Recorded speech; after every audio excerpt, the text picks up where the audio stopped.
Hi guys, welcome back to another video. In today's video, I'll be telling you 10 things that you need to do upon arriving in Canada.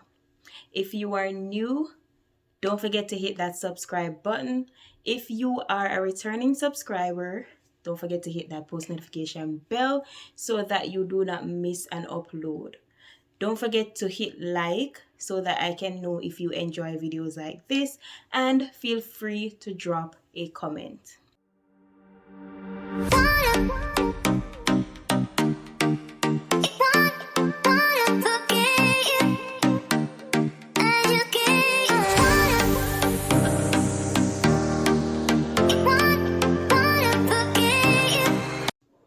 Guys, the first thing that you need to take care of upon arriving in Canada is your social insurance number.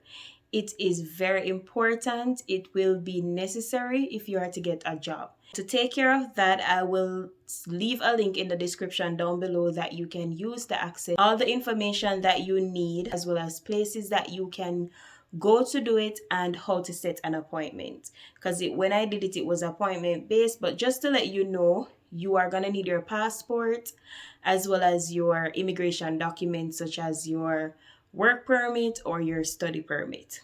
The next thing is your health insurance.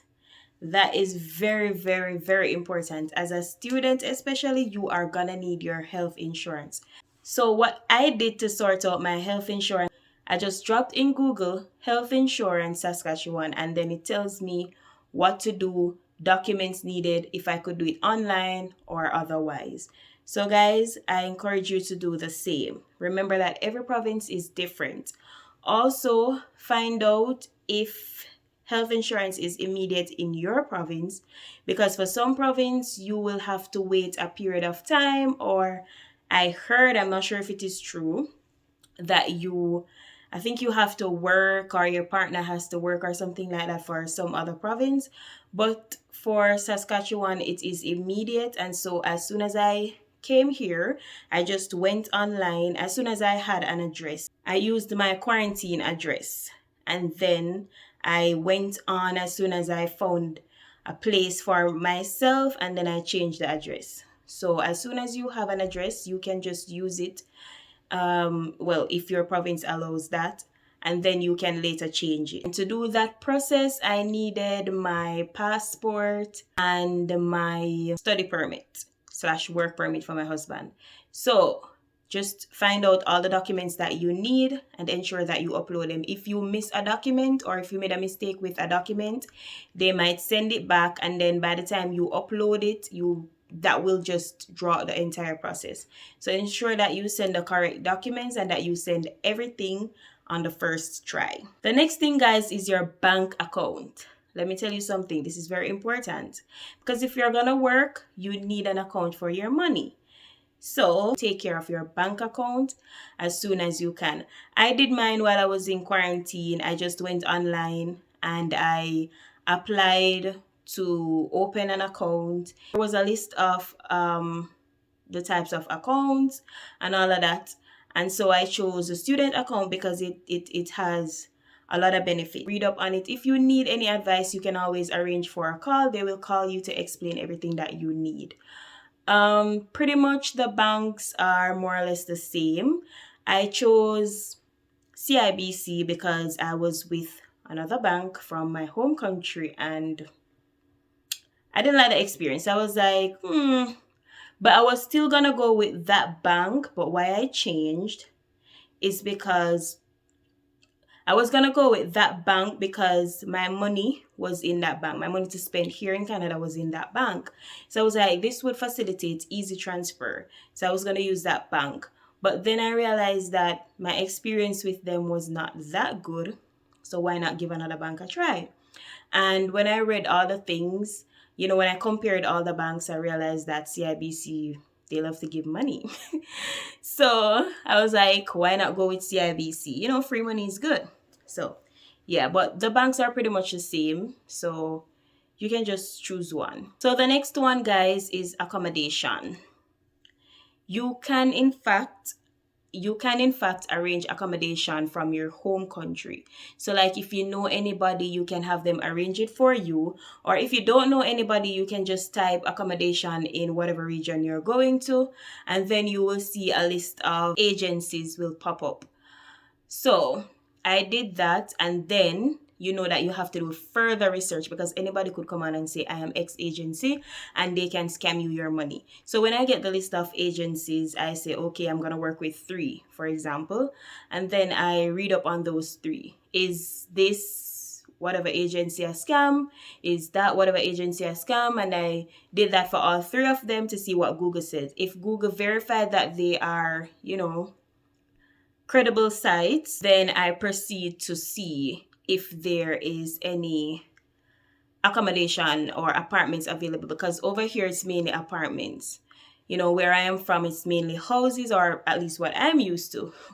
But here it's mainly apartments. So I just go on this one and say apartments available in X region or X location based on where you're going to live, and you see if anything is available. If then you can compare the prices of all 3 websites, and you see which one you take.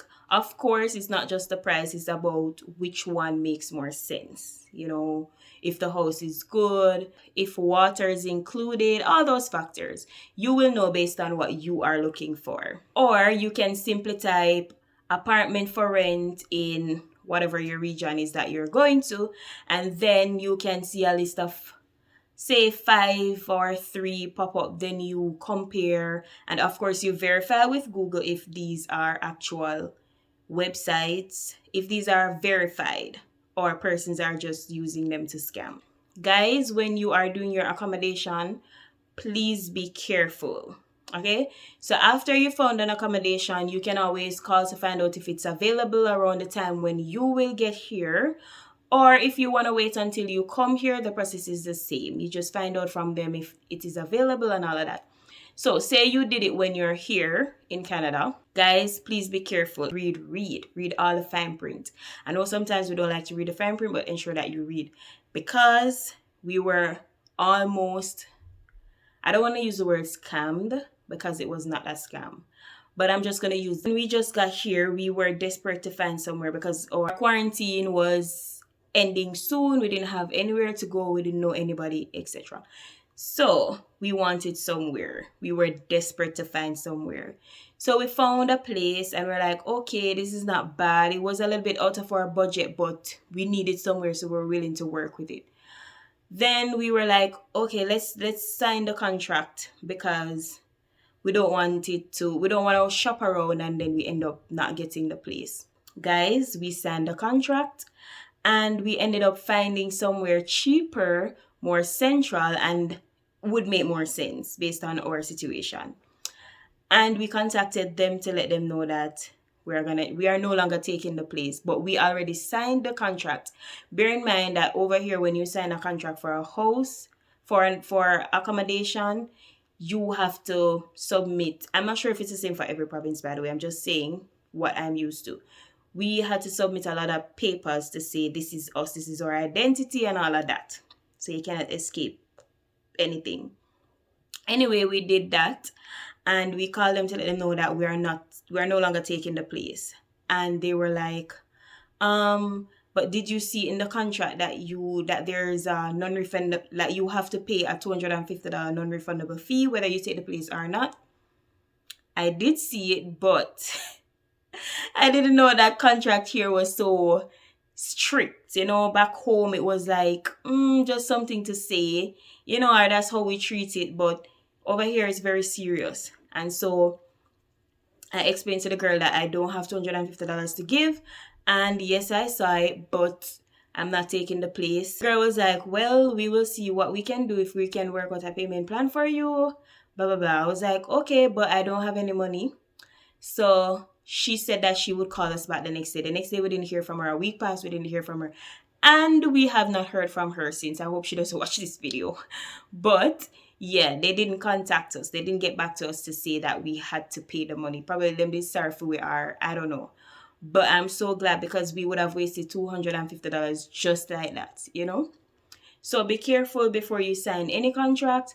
Or, I know that desperation, but still be careful. If you don't have anywhere to stay, you can always use Airbnb. Talk to the owner to say, okay, I had booked 2 weeks or 1 week, but things are not working out. Can I stay longer? What can you work out as it relates to price? Or you just go to another Airbnb for 2 more weeks or 1 week until everything is sorted out. Because we had to pay for 3 additional days at the place of quarantine. So you just have to do what you have to do as it relates to accommodation. A mouthful. Of course, when you find accommodation, you have to sort out furniture. I know of persons who order their furniture before coming to Canada. I didn't know that it was like an order system. I thought it was like Jamaica where you just go into a furniture place and you purchase whatever furniture you want. But over here, in most cases, you have to order. So we found a place now and we're ready to move in. It's time for furniture. When we went to shop around, most places, as I said, we had to order. So we found one place that was not, we could get items available, readily available items. But the thing is, the quality was not good. We wanted to just purchase something that's good once and for all, seeing that the prices are pretty much the same, whether the item is sturdy or not. So it makes sense to get something good. Anyway, we said that we're not going to take that because we didn't like it. So we went to another place, like one of those good furniture place.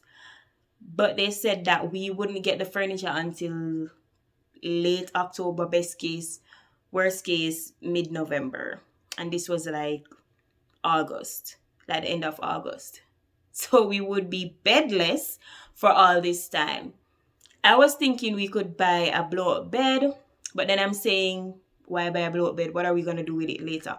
So anyway, we ended up going to Walmart and we purchased a bed, which is it is way lower end than what we initially wanted. So we had to settle for that. I said all of that to say, if it is possible, arrange for your furniture before coming, seeing that it takes about 2 months. Or you can email the seller to let them know that you're coming at X time. So if they could put it aside for you, they could do that. I don't know, but work out something. Or you just have to resort to lower end furniture like we did. The next thing, guys, is your SIM card. Now, you have some sites that you can go on to get a number in Canada to use, to make your phone calls while you sort out your SIM card. But this works with internet.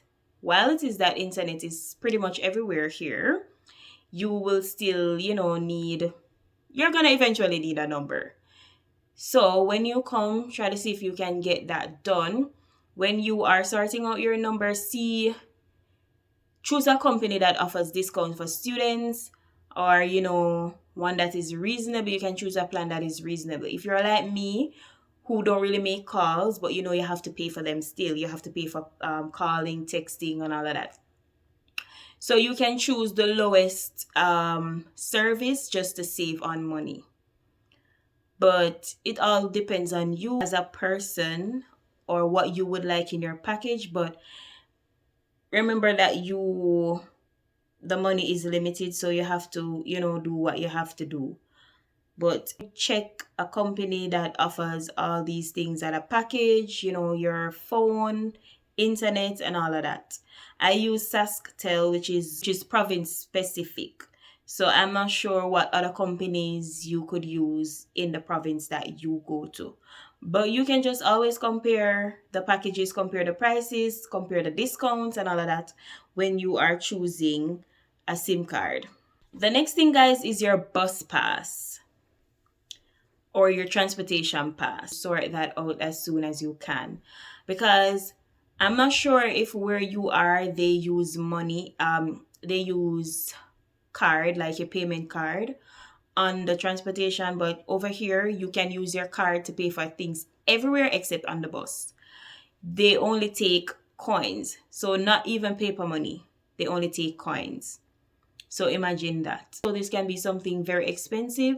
So see if your school is offering a discount for you and your partner, or but just sort that out as soon as you can, because if you spend per ride, if you pay per ride, then that would end up you will end up spend a lot more money than if you just pay for a, a card or a payment plan. Next thing is your provincial ID. This one, guys, is very, very, very important because it prevents you from taking your passport with you everywhere. Remember, you're sorting out documents, you're dealing with this, you're dealing with that. You don't want to be walking up and down with your passport. Take it from me, I've lost a passport in the past. Well, it was pickpocketed from me. That's an entire story time in itself. But you want to lose your passport and you have to go through all the stress to sort it out, to get a new one. So do the provincial ID as soon as you're eligible for it. Remember that this is province specific, so information, requirements, those will vary. For us, we needed an address, we needed 2 utility bills, and our passport, 1 ID. Yeah. But also when you have your ID, well, here in Saskatchewan, you are gonna need it for your driver's license. You are also gonna need it if you are sorting out stuff like certain Mastercards. So you have certain Mastercards that will give you big discounts. If you have your provincial ID, you can sign up with it. Some of them do not accept passport, which is weird. So it is important to have. The next point, guys, is to seek employment as soon as you can. Start searching for employment. It's not easy to find a job here in Canada. So persons will tell you that jobs are everywhere and jobs are thrown all about, but it is not easy for immigrants to cop these jobs, especially if you do not have Canadian work experience. You will find that it is more challenging for you if you are especially new. Being that is a big challenge, you want to start as soon as you can. Some persons are lucky to get a job as soon as they come, within weeks, within days. But for some persons, it may take months to get a job. So start searching as soon as you can. You can search online. I'm not sure. I didn't use a specific website. Some persons suggest Indeed. I have been a target of scam using Indeed. So when you're using that site, ensure that you know what you are doing. Ensure that you research the job well. Or you can just search in Google Jobs in whatever region you're in. You will see different links come up. Again, do your research to ensure that these are not the scammers. You can also go to the shopping malls. There are signs that saying this place is hiring, that place is hiring. You can go to the food places like KFC, BK, all those places to apply for jobs. But start as soon as you can because it is not easy to be chosen. The final point is your driver's license. This is not so important, but it's good to have so that you can start, accumulating benefits. It is also a good thing to have because here in Saskatchewan, I noticed that a lot of places are asking, they specify that you should have a driver's license, a provincial driver's license when you're applying for this job. Some jobs even go as far as stating that you should have a car. So it's very important to have your driver's license. Some will take you with your current driver's license. I still have mine from Jamaica that I can use over here to drive. Some jobs will accept it. Some will tell you that you need the specific license of the province because I think it has to do with some insurance or something like that. So it's good to have. You want to be sure that this doesn't prevent you from getting a job. If you can deal with it, deal with it. If not, then I guess it's not that important to you. But you just want to get these things out of the way so that nothing prevents you from living a nice life while you're here. So guys, this has brought us to the end of the video. Thank you guys so much for watching this video. If you enjoyed, leave a like. You can always drop a comment, share this video with somebody who you think will find it useful. Don't forget to subscribe if you are new. If you are returning, I appreciate you all. Don't forget to hit that post notification bell. Bye guys.